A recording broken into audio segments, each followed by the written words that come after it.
Hello guys! Welcome to my vlog, Fresome Vlog. So another day, another vlog. So for today's video guys is nagsidatingan ang mga kapatid ko kasama ang kanilang mga pamilya. Kasi it's Sunday, so it's family day dito sa bahay ni Mother Dear. So matagal na kasi akong hindi nakapag-upload ng aming mga weekend ganap dito sa bahay. Kung hindi man ay mga nasa out of town kami, nag-family outing. So ngayon naman is katatapos ng kasi namin na mag-family outing for the celebration of the Father's Day ng aking mga kapatid na lalaki at saka sa aking mga brother-in-law. So, dito ngayon sa bahay ay nagsidatingan na sila. So, ang mga pangyayari ngayon ay nagvi-videoke. Kasi ang aming pamilya ay mahilig kasi sila sa mga kantahan. Mas lalo naman ako. Charot. So, nakamute lang ang aking mga videoke sounds and music. Charot. Kasi alam mo na baka makapiright tayo. Char lang. So, it's already 5 o'clock na in the afternoon. So, nagdala ng mga pagkain, mga ulam ang aking mga kapatid for sharing dito sa bahay para sa aming hapunan. At ako naman dito sa aming kusina ay nagpe-prepare na rin ng rice para makasaing na ako. At saka, magluluto din ako ng ulam. So, ang aking lulutuin ngayon na ulam ay nilagang baboy. Kasi, pinalambot na kasi ng aking isa kong kapatid ang buto-buto ng baboy na nilagay niya sa pressure cooker. So, ako na lang ang mag-continue sa pagluto dito sa aming oven, which is magdagdag na lang ako ng mga gulay na ricados. Gaya ng gabi at saka repolyo.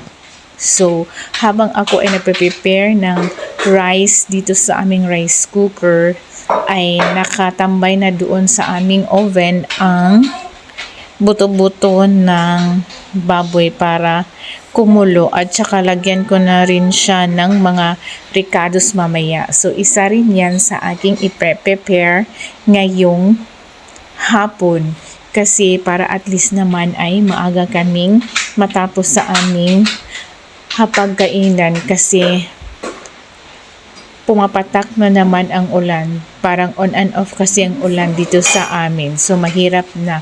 At saka kinabukasan ay maaga pa ang mga kabataan sa eskwela. So ganon. So ang kaganapan pala dito sa aming laboratory ngayon ay wala kaming masyadong tubig kasi humihinto na naman ang daloy ng tubig ngayong araw na to. So, kaunti lang kasi ang aking naimpok na mga tubig. Hopefully, ma-accommodate lahat ang aking mga gawaing bahay para sa hindi ako maubusan ng tubig. Sana naman ay magkasya ang aking mga messy-messy dito sa bahay. Dahil tubig is life talaga dito sa aming kusina. O, diba? So, pasensya na kayo guys kung maingay sa aking paligid ngayon habang ako ay nagvo-voice over. Kasi po, umuulan na naman dito. You know naman, for the month of June, maulan talaga dito sa aming lugar. At saka ang ingay-ingay ng aking mga kabataan dito sa bahay namin ngayon. Diba? So, ganun talaga guys. So, ayan, ang aking ginagawa ay nagbabalat na ako ng gabi. Kasi ayoko naman na mahirap kasi ang gabi guys. Pag hinuhugasan mo siya tapos saka mo siya ibabalatan kasi makati sa kamay. Na-experience ko na talaga yan. So, ang ginagawa ko is binalatan ko siya, tapos hinugasan ko siya, tapos kinat ko siya into cubes para hindi masyadong makati sa kamay. habang ako ay nagpe-prepare ng gabi. O ganun talaga ang gabi guys. Ewan ko, tansya-tansyahan lang yata sa paggawa ng malinis na gabi. So ganun. At saka pag ilagayin mo daw siya doon sa iyong pinakuloang tubig, huwag mo muna siyang i-mix. Takpan mo siya agad. Hayaan mo muna siya na maluto para walang kati daw sa gabi. So, ganon ang istorya ng gabi. Grabe talaga ang gabi. Powerful. Charot lang. So, ayan na. Ilagay ko na sa pressure cooker ang aking binalatan at nilinisan na gabi. So, ang i-prepare ko na naman ngayon ay ang mga seasoning. So, nilagay ko na ang luya at nagdagdag na rin ako ng tubig kasi kaunti lang naman ang tubig na nilagay doon nila pampalambot ng buto-buto ng baboy. So, ayan, nagdagdag pa talaga ako kasi marami man kami kumakain dito sa bahay. So, yung kapatid kong babae ang bigay sa amin ng ulam na yan. So, pinaluto lang niya sa akin. So, natapos na rin akong maglagay ng mga seasoning doon sa pressure cooker. Ako naman ay naghuhugas na naman dito ng pinggan sa aming lavatory kasi ang dami na namang kalat.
So, tapos na ako sa aking mga hugasin at natapos ko na ring lagyan lahat ng mga empty bottles namin.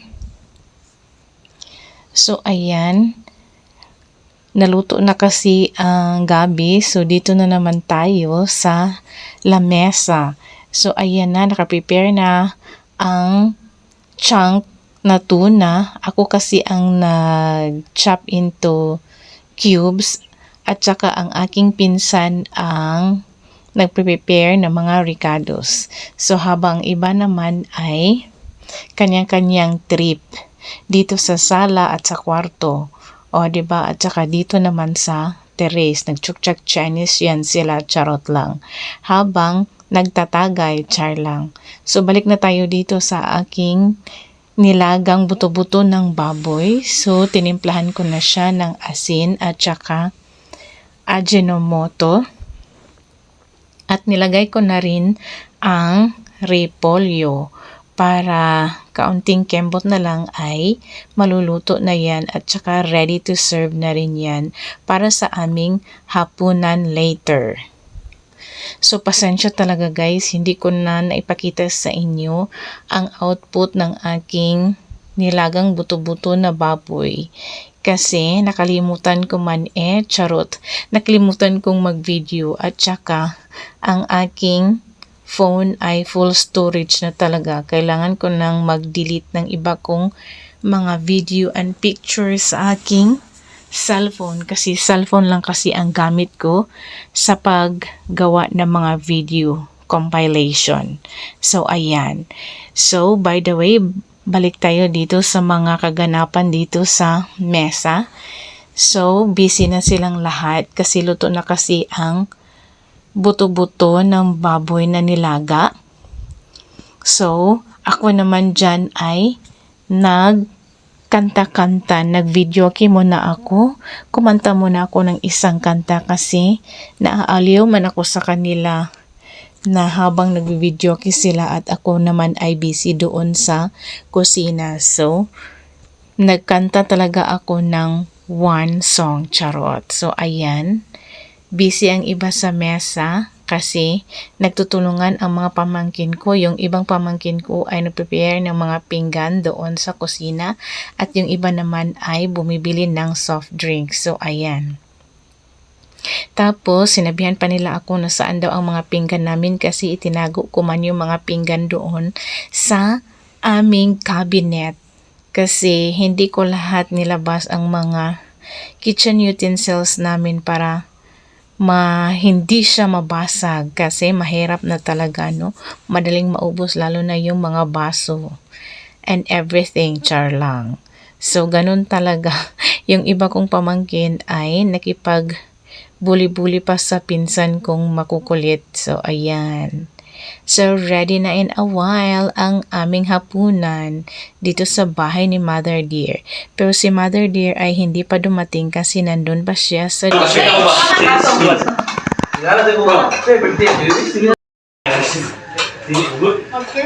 Mag-careful, ha? Ayan. Takpan. Basta kayo, boss, kalagay din po ba yun? Walang ka na full storage akong cellphone. Tamo ka kayo. Tama na. First year, ito 16 gig. Eating time na. So that's all for today's video guys. Thank you for watching. Bye. Tama na. Muli na ako. Sharing. Ako ba dito na nga on. Kat-kat sa hagdan.